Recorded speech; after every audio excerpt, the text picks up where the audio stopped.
Hi, the topic is QuickSort. First of all, let us understand what is the idea behind QuickSort, on what basis it works. What is the base idea about it? So let us take an example. So the idea is, if suppose there is a group of students in a class and a teacher asks them to arrange themselves in the increasing order of their height. There are two options. A teacher can show their places, like you go there and stand at the back, you come here and stand in the middle or front, whatever it is. So the teacher can show places to the students. This is one option. Second option is teacher can ask the student to arrange themselves. So every student will find his place in the sorted order. So the faster method or quick method will be the one if the students are finding their place. So yes, this is the idea of QuickSort. So let us see, I have taken some icons here, some picture here to show you. Now if I ask the students to arrange themselves in the increasing order of height, the shortest person in the class, he knows what is his place. He will quietly come and stand in the beginning of a list. Nobody has to help him. He can check himself, or you are there or I am there in the class who is shortest in the class. Then I can know that my place is in the beginning. I can simply go and stand in the beginning. Now, if you are the tallest person in the class or a student is tallest, he knows that I am the tallest of all. He will simply go and stand at the back. Nobody has to help him and nobody has to show his place. Then the rest, they will arrange themselves. How they will arrange themselves? Like let us take this guy. What he will do? He will ask these guys that you are taller than me, you better go at the back, and he will ask that person that you are shorter than me, you come in front. So others will find their places by arranging each other. Like suppose I have to stand in the line, I have to stand in the queue, so then I will see that where I should come. I will see that the person who is taller, he should be at the back of me, so let him go at the back, and the shorter person should come in front, and I will find my place. That is the idea of QuickSort. Now I'll write few numbers. 10, 80, 90, 60, 30, 20. Which element is obviously sorted in the list? This one. 6, 3, 5, 4, 2, 8, 9. 1, 9. Which element seems to be sorted? In one glance, if you see, this element is sorted. How we can say that? That is largest and it's at the back. Rest of the numbers, don't know whether they are sorted or not, but that is sorted, sure. In the same way, if I have the numbers 4, 6, 7, 10, 16, 12, 13, 14. Which element seems to be sorted? In its sorted position. This element is in sorted position. Because all the elements before that element are smaller than this one, and all the elements after that element are greater than that element. So that is its sorted position. So QuickSort works on the idea that an element is in the sorted position if all the elements on the left hand side should be smaller than that element, all the elements after that element, that is on the right hand side, should be greater than that element. Then that element is in sorted position. Rest of the elements may or may not be sorted. So this is the idea of QuickSort. QuickSort works on this one. And that's how the name comes, quick. So like students can quickly arrange themselves. So that's how this is the quick method for sorting. But this is not the fastest method of sorting. The name is quick. Now let us look at the procedure of QuickSort. QuickSort is a divide and conquer algorithm. It follows divide and conquer strategy. So it means it will split the problem into subproblems and solve those subproblems. So let us see how it works. So I'll make initial setup first of all, then I'll show you the working. So the initial setup is, this is L, low, that is the beginning of a list, and this is high, that is end of a list. I have total 9 elements. This place is empty. I have taken it. Now I will add here infinity, that is maximum number. Infinity is not defined in computer, so we take some maximum integer. That will act as end of the list. Like in strings we have /0 null character, that is string terminator. Here we have taken infinity to show the end of a list. Otherwise, we should know that there are 9 elements or 10 elements or 20 elements. We should work out according to length. Instead of that, we prefer taking end of list marker. Then, first element I will select as pivot. So, pivot is 10.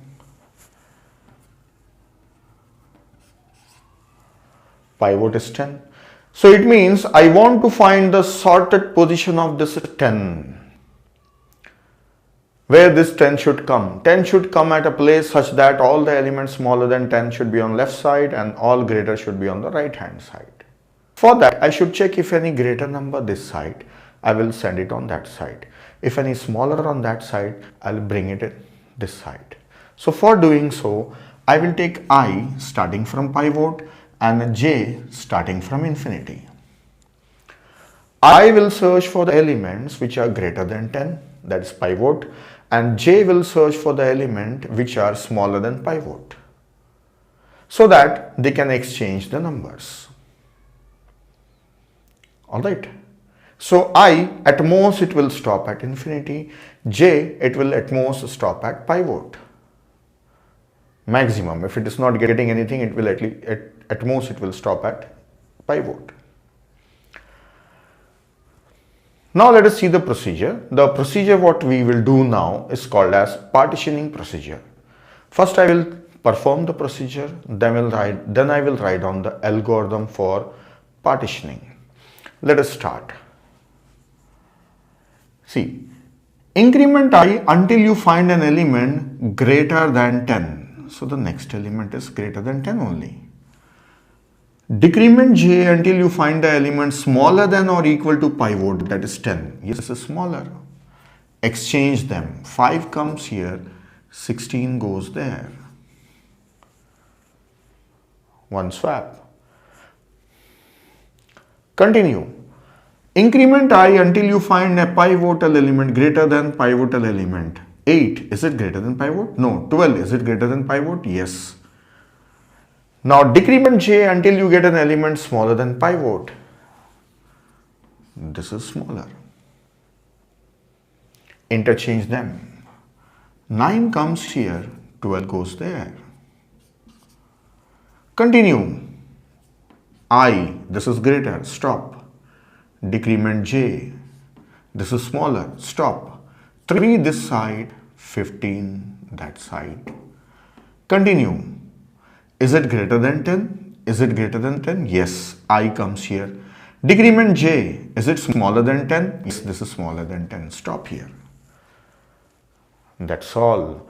Don't interchange I and j element because I became greater than j. I has crossed j. It means we found the position of pivot. What is the position? J. Wherever j is pointing, that is the position of pivot. So send that element here and take 10 as this position. Now this is sorted. This list is not yet sorted and this list is not yet sorted. You can see that all the elements on this side are smaller than 10 and all the elements on that side are greater than 10, and these are not sorted. These are not sorted and even those are not sorted. We have to sort them. Then who is sorted? 10 is sorted. Pivot is sorted. This is the partitioning position. This is the partitioning position. This is how partitioning position works. I have shown you the partitioning procedure which has worked on one list and found out the position of a pivot element. Now break this, perform QuickSort recursively. Perform QuickSort recursively on either side. So that's it. This is the partitioning method. This is followed by QuickSort. Let me write on the piece of code on this one. Partition. It takes low and high as a parameter. Then what it does? Select first element as pivot. So pivot is A of low. Then I was starting from here, J was starting from here. So I will be at low and J will be at high. Then what we did with I was incrementing until it finds an element greater than pivot. So it was incrementing if the element is smaller than or equal to pivot.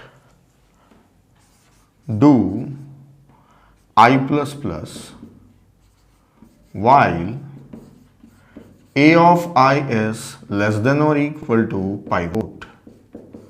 And similarly, decrement j until you get an element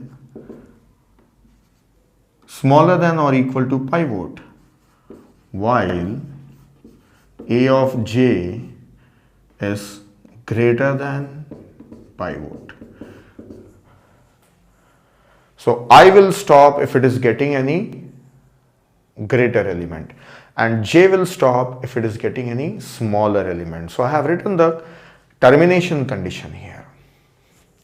Then what to do? If I is on this side and j is on that side only, then interchange the elements.